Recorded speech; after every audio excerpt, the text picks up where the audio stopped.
झटपट घूंघट खोल खोल मुखड़ा दिखा हसीना।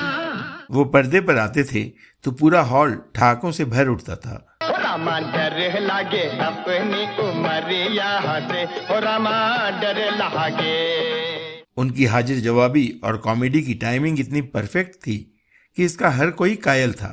अगर हम आपसे कहें कि आज तक जितना दूध पिया है उसको बाहर निकाल दीजिए, तो क्या इस टैंकर से दूध को वापस निकाल सकते हैं? उन्होंने जितनी मस्खरी कर दर्शकों को हंसाया, उतनी ही गंभीरता से उन्हें रोने और सोचने पर भी मजबूर किया। मैं बिल्कुल भूल गया था, ये तेरा घर है।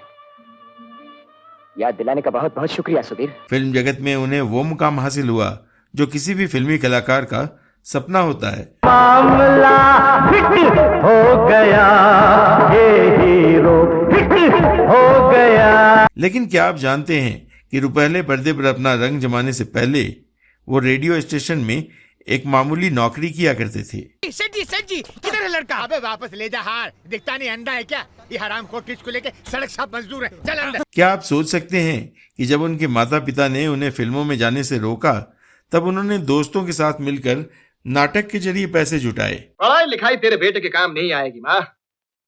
जो तेरे बेटे के पास है वो सबके पास नहीं, किसी किसी के पास होता है। और क्या आप यकीन कर सकते हैं कि इन कलाकार के नाम एक दशक में सबसे ज्यादा फिल्मों में काम करने का रिकॉर्ड दर्ज है, जो आज तक नहीं टूट पाया है। आधे इधर जाओ, आधे इधर जाओ, बाकी हमारे साथ आओ। कौन थे ये कलाकार, कैसे शुरू हुआ उनका फिल्मी सफर, कैसे उन्होंने 5 दशक तक फिल्मों में अभिनय कर अपनी अलग पहचान बनाई, जानेंगे और भी बहुत कुछ। बस बने रहिए हमारे साथ। दोस्तों नमस्कार, आप देख रहे हैं हमारा चैनल ड्रामा सीरीज इंडियन और मैं हूं धीरज। अब तक आप समझ ही गए होंगे कि आज हम किस कलाकार की चर्चा इस वीडियो में करने जा रहे हैं। वो हैं गोवर्धन असरानी, जिन्हें आप फिल्मों में असरानी के नाम से जानते हैं। चेहरा छुपा लिया है किसी ने हिजाब में। गोरा रंग, मासूम सा चेहरा और उस पर आत्मविश्वास से भरी कंजी आंखें, इस अभिनेता ने भारतीय फिल्म जगत पर 1-2 नहीं पूरे 5 दशक तक अपना रंग जमाया है। अपनों से मदद नहीं लेगा और दूसरों से उधार लेकर वक्त पे वापस नहीं किया तो शर्म नहीं आई? इस मल्टी टैलेंटेड कलाकार के बारे में जानने के लिए आइए एक नजर डालते हैं उनके शुरुआती जीवन पर। गोवर्धन असरानी का जन्म 1 जनवरी 1940 को जयपुर के एक मिडिल क्लास सिंधी परिवार में हुआ था। इनके पिता कारपेट के कारोबारी थे और माँ हाउसवाइफ थी। उनकी 4 बहनें और 3 भाई हैं। इनके बड़े भाई नंद कुमार असरानी अभी भी पिछले 50 सालों से जयपुर के न्यू कॉलोनी में लक्ष्मी साड़ी सेंटर के नाम से एक दुकान चलाते हैं। नहीं, तुझे नहीं बोला, मुझे बोला। ठीक है, मारूंगा तुझे। वो भांग का शरबत तैयार किया करो, चल हम पीने आते। चल चल चल चल। असरानी के पिता साल 1936 में कराची से आकर जयपुर में रहने लगे थे। यहाँ उन्होंने कारपेट यानी कालीन की दुकान खोली थी। असरानी को व्यापार में कोई दिलचस्पी नहीं थी और वो पढ़ाई में भी कमजोर थे। उन्होंने अपने एक इंटरव्यू में बताया था कि वो गणित से बहुत घबराते थे। कई बार वो अपने स्कूल से बंक मारकर फिल्में देखने चले जाते थे। इस तरह फिल्मों को देख असरानी का मन भी एक्टिंग करने की तरफ होने लगा। फिल्मों को देखने और अपनी जेब का खर्च उठाने के लिए उन्होंने कम उम्र में ही जयपुर रेडियो स्टेशन में वॉइस ओवर आर्टिस्ट का काम करना शुरू कर दिया था। उन दिनों असरानी कभी कभी अपने दोस्तों के साथ मिलकर नाटकों का मंचन भी किया करते थे। गुजरते समय के साथ इनके मन में फिल्मों में काम करने की इच्छा जोर पकड़ने लगी थी, लेकिन उनके घर वाले बिल्कुल भी नहीं चाहते थे कि वो फिल्मों में काम करें। सारी दुनिया देखेगी माँ, ये सूरत और ये आवाज, बस हीरो के लिए यही तो गुण चाहिए।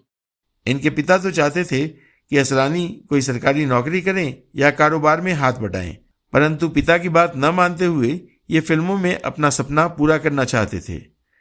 सेंट जेवियर्स स्कूल से हायर सेकेंडरी और राजस्थान कॉलेज से ग्रेजुएशन पूरी करने के बाद असरानी ने 1960 से 1962 तक कलाभाई ठक्कर से एक्टिंग सीखी और इसके बाद 1963 में मुंबई आ गए। मुंबई आने के लिए असरानी के पिता ने उन्हें पैसे नहीं दिए, तो वो रेडियो स्टेशन में काम करने वाले कुछ दोस्तों के साथ मिलकर एक दो नाटकों का मंचन करने लगे। इससे जो पैसे इकट्ठे हुए उनको लेकर वो मुंबई पहुंचे। मुंबई जाने के बाद 1964 में उनकी मुलाकात जाने माने फिल्म डायरेक्टर किशोर साहू और ऋषिकेश मुखर्जी से हुई। उन्होंने असरानी को अपनी फिल्मों में काम देने से पहले कहा कि वो पहले एक्टिंग अच्छी तरह से सीख लें और पुणे फिल्म इंस्टीट्यूट का पता देकर बोले, जब सीख कर वापस आओगे तब हम तुम्हें फिल्मों में काम जरूर देंगे। उन दोनों डायरेक्टरों की बात मानकर असरानी ने 1964 में पुणे जाकर इंस्टीट्यूट में दाखिला ले लिया। वहां उस वक्त सुभाष घई इनके क्लासमेट थे। पुणे फिल्म संस्थान से 1966 में अपना पाठ्यक्रम पूरा करने के बाद असरानी को एक गुजराती फिल्म में काम मिला।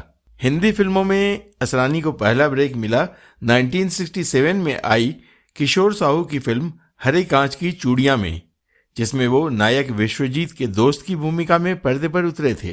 चाय पार्टी नहीं बेटा, डिनर पार्टी चाहिए। Dinner party? ग्रैंड फीस्ट जिसमें तरह तरह के पकवान हो, खीर हो और लड्डू हो। इसके बाद ऋषिकेश मुखर्जी ने साल 1969 में अपनी फिल्म सत्यकाम में उन्हें एक छोटा सा किरदार निभाने का मौका दिया। जिंदगी है लट्टू, चाहे जहां नचा लो, चाहे इधर घुमा लो। लेकिन वो अपने छोटे मोटे किरदारों से संतुष्ट नहीं थे, इसलिए असरानी ने अपने टीचर के कहने पर पुणे फिल्म इंस्टीट्यूट में ही पढ़ाने का काम शुरू कर दिया। ये वो समय था जब जया भादुड़ी भी एक्टिंग सीख रही थीं और असरानी जया भादुड़ी के साथ कई लोगों को एक्टिंग के गुर सिखा रहे थे। यहाँ पढ़ाने से गुजारा तो ठीक चल रहा था, मगर फिल्मों में काम अभी भी नहीं मिल रहा था और वो अभी भी निर्माताओं के आगे पीछे घूम रहे थे। असरानी ने एक इंटरव्यू में बताया था कि इस दौरान जब वो फिल्मों में काम मांगते तो डायरेक्टर उनसे कहते, हीरो तुम लगते नहीं हो, विलन हमारे पास बहुत हैं और कॉमेडी तुम्हारे बस की बात नहीं है। ऐसे जवाबों से नाराज असरानी इंस्टीट्यूट में ही अपना समय बिताते थे। साल 1970 की फिल्म उमंग में उन्हें काम करने का ऑफर मिला तो उन्होंने तुरंत हाँ कर दी। इस फिल्म की खास बात यह थी कि फिल्म में 12 नए लड़कों और 12 नई लड़कियों को एक साथ लॉन्च किया जा रहा था। उन्हें इस फिल्म में अच्छा खासा रोल मिला था। मेरे ख्याल में बीच में कोई तार शॉर्ट हो गया। हाँ हो सकता है। हमारा लेफ्ट खाली है, उसमें कोई है? नहीं खाली तो नहीं है, उसमें 2 VIP, आशा और कौन? सतीश। जब इस फिल्म की शूटिंग चल रही थी तो फिल्म इंडस्ट्री में तरह तरह की बातें बनने लगी थीं।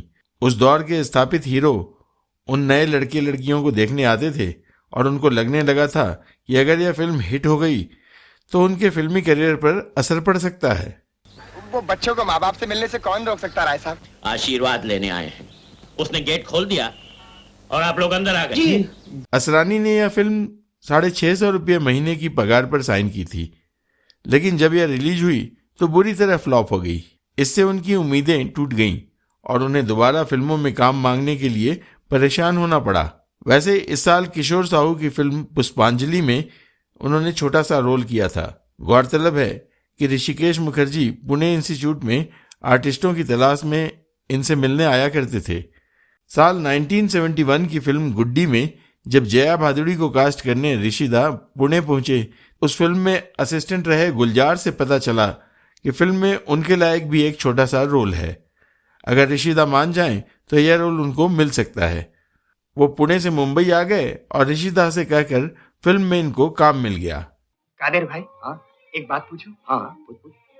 मेरी हीरोइन साधना होगी ना? अरे कमाल है यार। फिल्म गुड्डी में असरानी का किरदार एक स्ट्रगलर अभिनेता का था जो फिल्मों में काम करने के लिए शहर आता है और अंत में जूनियर आर्टिस्ट बनकर ही रह जाता है। गुड्डी के इस किरदार से उन्हें अब हर कोई पहचानने लगा था और फिल्मों के लिए दरवाजे खुल रहे थे। Great film star. अब ज्यादा देर नहीं माँ, आंख झपकते ही मोटर, गाड़ी, बंगला सब सामने खड़ा कर दूंगा। इसके बाद साल 1971 में ही गुलजार ने अपनी पहली फिल्म मेरे अपने बनाई तो असरानी को एक अच्छा सा रोल ऑफर किया। बोट क्लब अजीब इडियट से पाला पड़ा है, सुन नहीं सकती। हाइड्रोजन डालो कान में, हाइड्रोजन। इस फिल्म में इनके साथ विनोद खन्ना और शत्रुघ्न सिन्हा जैसे बड़े कलाकारों ने काम किया था। इसके बाद तो असरानी को आत्माराम, गुलजार और ऋषिदा की फिल्मों में लगातार काम मिलने लगा।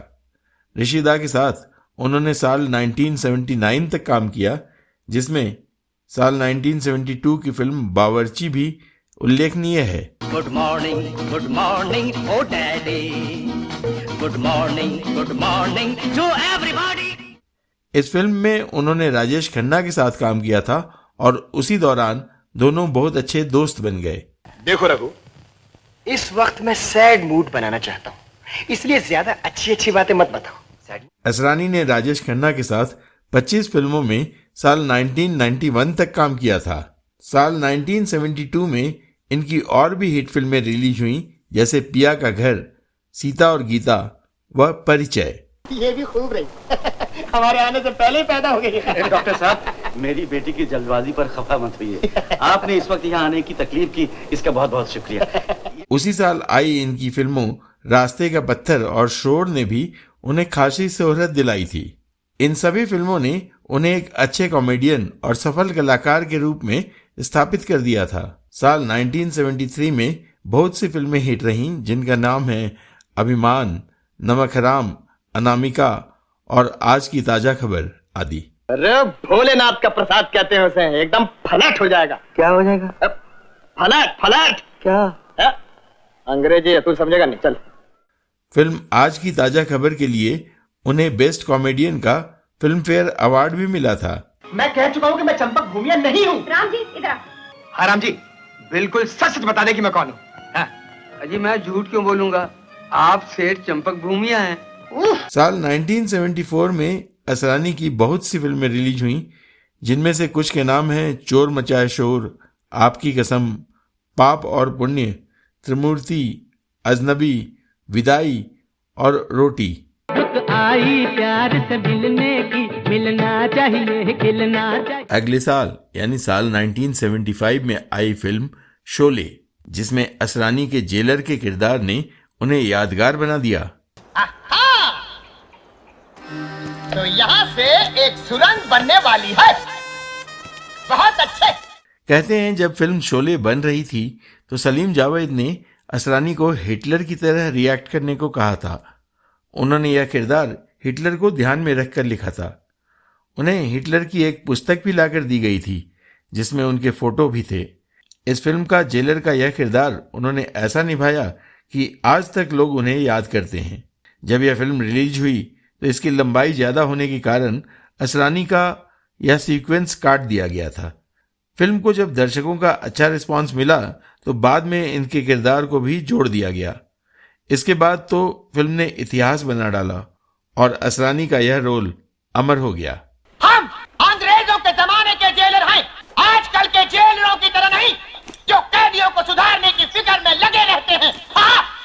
शोले के बाद असरानी को कॉमेडियन के रोल के बहुत सारे ऑफर आने लगे और इसका परिणाम यह हुआ कि फिल्म निर्माताओं की इनके यहाँ कतारें लगने लगी। उन्होंने 1974 में एक गुजराती फिल्म का निर्देशन भी किया था और फिल्म के नायक भी बने थे।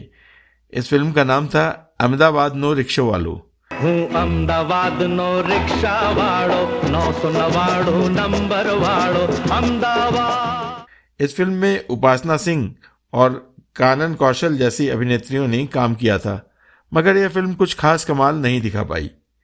साल 1975 और 1976 में इनकी और भी फिल्में यादगार रहीं, जिनमें से कुछ के नाम थे चुपके चुपके, रफू चक्कर, मिली, खुशबू, उम्र कैद और उलझन।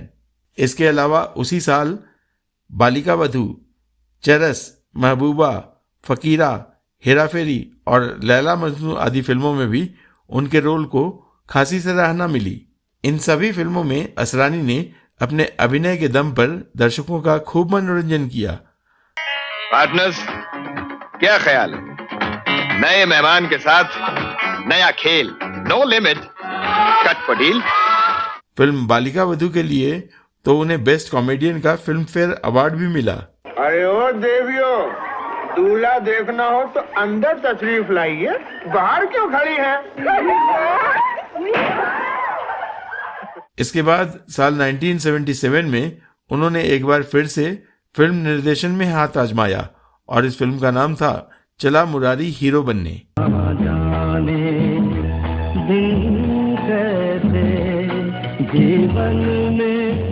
फिल्म की स्टोरी उन्होंने खुद लिखी थी।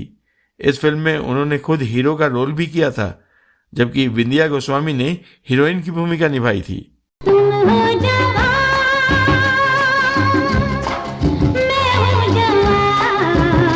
साल 1977 में असरानी की और भी कई फिल्में रिलीज हुईं, जिनमें कुछ के नाम हैं छैला बाबू, हीरा और पत्थर, कोतवाल साहब, चलता पुर्जा व पलकों की छाव में। क्या करूं मेम साहब, म्युनिसिपैलिटी का बिल नहीं भरा था ना, तो नल काट कर चले गए, इसलिए समंदर से पानी लाकर इसमें डाला।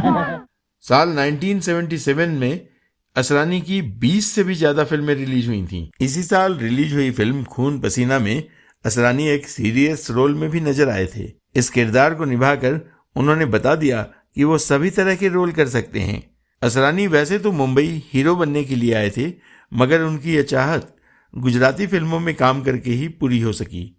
गुजराती सिनेमा में उन्होंने साल 1977 में आई फिल्म माँ बाप में मुख्य किरदार निभाया था और इसके बाद कई गुजराती फिल्मों में लीड रोल करते नजर आए थे।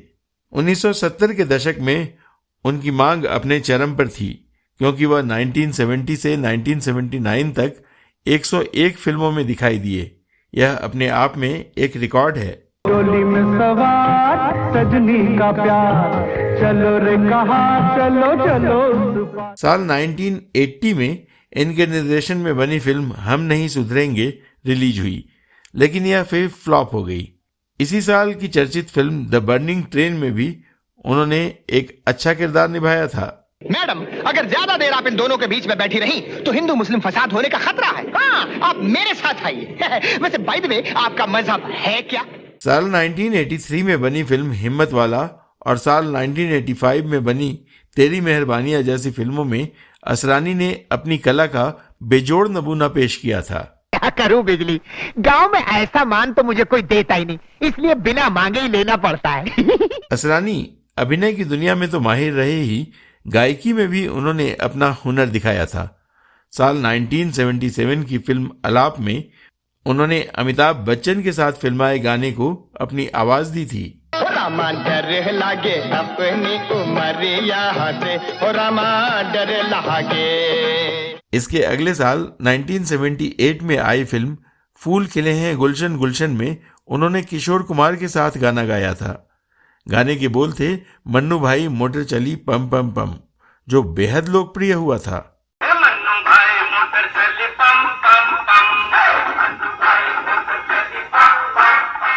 80 के दशक में भी असरानी की बहुत सारी फिल्में रिलीज हुई थीं। दक्षिण भारतीय प्रोडक्शन हाउस द्वारा निर्मित और टी रामाराव, के राघवेंद्र राव, के बापैया व नारायण राव दासरी जैसे निर्देशकों की फिल्मों में असरानी, कादर खान और शक्ति कपूर की तिकड़ी ने खूब रंग जमाया था। अरे मैं कल्लू का बेटा लल्लू, वो आपने मेरे को 2 साल पहले दुबई भेजा था जी। तीनों की लोकप्रियता उस दौर में अपने चरम पर थी। 1981 में आई फिल्म एक ही भूल हो या फिर जमाने को दिखाना है असरानी के अभिनय को भुलाया नहीं जा सकता। मनोहर प्रसाद नहीं, खाली एमपी कहिए तो मजा आ जाएगा। एमपी? हाँ, जरा रौब पड़ता है। 1982 में रिलीज कामचोर, मेहंदी रंग लाएगी, मैं इंतकाम लूंगा और निकाह जैसी फिल्मों में उनके सशक्त अभिनय को बरसों याद रखा जाएगा। अरे ये फंस गई है जान मेरी किस अजाब में। हालांकि 1983 में उन्होंने प्रेम तपस्या, अंधा कानून और अगर तुम न होते समेत दर्जन भर फिल्मों में अभिनय किया, लेकिन फिल्म हिम्मत वाला, जस्टिस चौधरी और मवाली में उन्होंने जितेंद्र, कादर खान और शक्ति कपूर के साथ जो कॉमेडी का तड़का लगाया उसे दर्शक बरसों तक नहीं भूल पाएंगे। जानते नहीं कौन हूँ मैं? कौन हो तुम? अरे इस गांव के मालिक, सरकार, परवरदिगार, शेर सिंह बंदूक वाले का करीबी रिश्तेदार। 1984 में असरानी ने फिल्म मकसद, कामयाब, लव मैरिज, झूठा सच, आज का एमएलए राम अवतार और मेरा फैसला समेत 14 फिल्मों में विभिन्न किरदारों को अपने जोरदार अभिनय से सजाया। Hello, this is international fame photographer, यानी अंतरराष्ट्रीय ख्याति प्राप्त। आपके होटल में कोई इंटरनेशनल रूम? साल 1985 में तो उनकी 1.5 दर्जन फिल्में रिलीज हुई, लेकिन साउथ इंडियन डायरेक्टरों वाली फिल्मों में उनकी कादर खान व शक्ति कपूर के साथ बनी तिकड़ी का क्रेज कम नहीं हुआ था। पाताल भैरवी, होशियार, मास्टर जी, हकीकत, संजोग और मेरा साथी जैसी उस साल रिलीज कुछ फिल्में ऐसी थीं जिनमें उनके साथी कलाकार लगभग समान थे। जितेंद्र, श्रीदेवी, जयाप्रदा आदि की फिल्मों में विलेन व अन्य कलाकार चाहे कोई भी हों, कॉमेडी का जिम्मा इसी तिकड़ी पर रहता था। उस नई कहानी का शीर्षक होगा रामू की धर्मपत्नी खेत में गई क्यों? सस्पेंस। अरे गुरु। 1986 में साउथ इंडियन निर्देशकों ने हीरो हीरोइन के रूप में कई प्रयोग किए, लेकिन कॉमेडियन में कादर खान या किसी और के साथ असरानी जरूर मौजूद रहे। उस साल भी रिलीज हुई उनकी दर्जन भर फिल्मों में दिलवाला, स्वर्ग से सुंदर, धर्माधिकारी, इंसाफ की आवाज और सुहागन आदि फिल्मों में वो डी रामा नायडू, के बापैया, के राघवेंद्र राव आदि निर्देशकों के चहेते बने रहे। नहीं नहीं नहीं नहीं चमेली, अफसोस, तुम्हें छूने का सौभाग्य मेरे दुर्भाग्यपूर्ण हाथों से छीन चुका है। असरानी की 1987 में 10 और 1988 में 17 फिल्में रिलीज हुई, जिनमें सत्यमेव जयते, सिंदूर, प्यार का मंदिर, चरणों की सौगंध, बीवी हो तो ऐसी और सोने पे सुहागा आदि प्रमुख थीं। 90 के दशक की शुरुआत में अन्य कॉमेडियनों के साथ असरानी को भी काम मिलना कम हो गया था। यह वो दौर था जब हीरो खुद फिल्मों में कॉमेडी करने लगे थे। हालांकि 1-2 साल में ही कॉमेडियनों, खासकर असरानी साहब का दौर फिर वापस आ गया। 90 के दशक में उन्होंने 70 से भी ज्यादा फिल्मों में काम किया। 1993 की फिल्म मुकाबला में उन्होंने अपनी लीग से हटकर किरदार निभाया था। फिल्म निर्माता डी रामा नायडू ने 1995 में तकदीर वाला में असरानी को एक महत्वपूर्ण भूमिका दी और उसके बाद फिर से उनकी कॉमेडी फिल्में चलने लगी। यमराज प्रभु से कह दो कि भविष्यवाणी मेरे हाथ से छूट कर गिर गई तो ये बेत से मेरी पिटाई करेंगे। इस फिल्म में उन्होंने भगवान चित्रगुप्त का रोल निभाया था। इस रोल में उनको देखकर फिल्म डायरेक्टर प्रियदर्शन ने उन्हें अपनी फिल्मों में काम देना शुरू कर दिया। उत्तम, अति उत्तम। उसके बाद प्रियदर्शन की लगभग सभी फिल्मों में उन्होंने बहुत सारे किरदार निभाए। असरानी साहब को डेविड धवन और प्रियदर्शन द्वारा निर्देशित फिल्मों में अच्छी भूमिकाएं मिलने लगी। 1990 के दशक में उन्होंने 80 से भी ज्यादा फिल्मों में काम किया। इस दशक में हास्य कलाकार के रूप में उनकी कई यादगार भूमिकाएं हैं। इज्जतदार, आज का अर्जुन, जो जीता वही सिकंदर, गर्दिश, तकदीर वाला, राजा की आएगी बारात, घरवाली बाहर वाली, बड़े मियाँ छोटे मियाँ और हीरो हिंदुस्तानी आदि उनकी इस दशक की प्रमुख फिल्में रही हैं। हिल गया। Yes sir. तुम ड्राइवर है? Yes sir. तुम गाड़ी के पास नहीं खड़ा हो सकता है, तुम उधर क्या करता है? 2000 के दशक में भी उनकी रफ्तार थमी नहीं और उन्होंने फिल्मों के साथ साथ टेलीविजन सीरियल का भी दामन थाम लिया। इस दशक में असरानी साहब ने करीब 75 फिल्मों और टीवी सीरियल आदि में जोरदार अभिनय किया। इस दशक की उनकी प्रमुख फिल्में रही हैं दे दनादन, दिल विल प्यार व्यार, हलचल, गरम मसाला, मालामाल वीकली, भागम भाग, शाकालाका बूम बूम और भूल भुलैया आदि। अरे हाथी चले बाजार, कुत्ते भौंके हजार, जरा रास्ता दीजिए, हमारे मंगलिया को जाना है। हट हट चल बेटा मंग। अगले यानी 2010 के दशक में भी उन्होंने करीब 40 फिल्मों, टीवी सीरियलों और वेब सीरीज आदि में अभिनय किया। इस दशक की उनकी प्रमुख फिल्में खट्टा मीठा, बॉडीगार्ड, बोल बच्चन, कमाल धमाल, मालामाल और चोर बाजारी को लोग बरसों याद रखेंगे। हेलो रामचंद, 5 किलो की शादी नहीं है, 10 किलो की शादी चलेगा। शादी की बात कौन बोला? अबे साले तू अभी बोला शादी करनी है तेरी बहन की, तू बोला। सर जी मैंने बोला मेरी बहन की शादी, मेरी बहन की शादी। तूने बोला? हाँ सॉरी। 2020 के दशक में भी असरानी साहब ने दर्जनों फिल्में व वेब सीरीज आदि में अपने अभिनय से गहरी छाप छोड़ी है। साल 2021 में वो अभिषेक बच्चन की फिल्म बंटी और बबली 2 व टीवी सीरियल बबलपुर कोकू में नजर आए। मालिक 1 महीना में 4 आदमी मर गया है। इन सब का जान बचावे का जिम्मा तुम पर है। असरानी साहब की उम्र 80 से भी अधिक हो चुकी है, लेकिन वो फिल्मों, टीवी सीरियलों और वेब सीरीज आदि में अभिनय करना जारी रखे हुए हैं। बात करें इनकी निजी जिंदगी की तो असरानी साहब ने मंजू बंसल नाम की एक अभिनेत्री से साल 1973 में शादी की थी। मंजू से उनकी मुलाकात साल 1973 की फिल्म आज की ताज़ा खबर के सेट पर हुई थी। इस फिल्म में असरानी साहब ने चंपक बूमिया का किरदार निभाया था, जबकि मंजू बंसल केसरी देसाई बनी थी। आपको याद होगा कि इस भूमिका के लिए असरानी ने सर्वश्रेष्ठ हास्य अभिनेता का फिल्म फेयर पुरस्कार भी जीता था। बाद में साल 1980 में असरानी ने अपने होम प्रोडक्शन फिल्म हम नहीं सुधरेंगे में भी मंजू के साथ अभिनय किया था। शादी के बाद उन्होंने और भी कई फिल्मों में साथ काम किया, जिनमें चांदी सोना, जाने बहार, चोर सिपाही आदि फिल्में शामिल रहीं। असरानी साहब के एक ही बेटे हैं जिनका नाम नवीन असरानी है और वो पेशे से एक डेंटिस्ट हैं। जुलाई 2025 में जब उनकी मौत की अफवाह उड़ी तो उन्हें खुद सोशल मीडिया पर आकर अपनी जिंदा होने का सबूत देना पड़ा। लेकिन 20 अक्टूबर 2025 की तारीख, जब देश के कई हिस्सों में दिवाली मनाई जा रही थी, उनकी मौत का पैगाम लेकर आई। हमारी टीम की ओर से असरानी साहब को भावभीनी श्रद्धांजलि।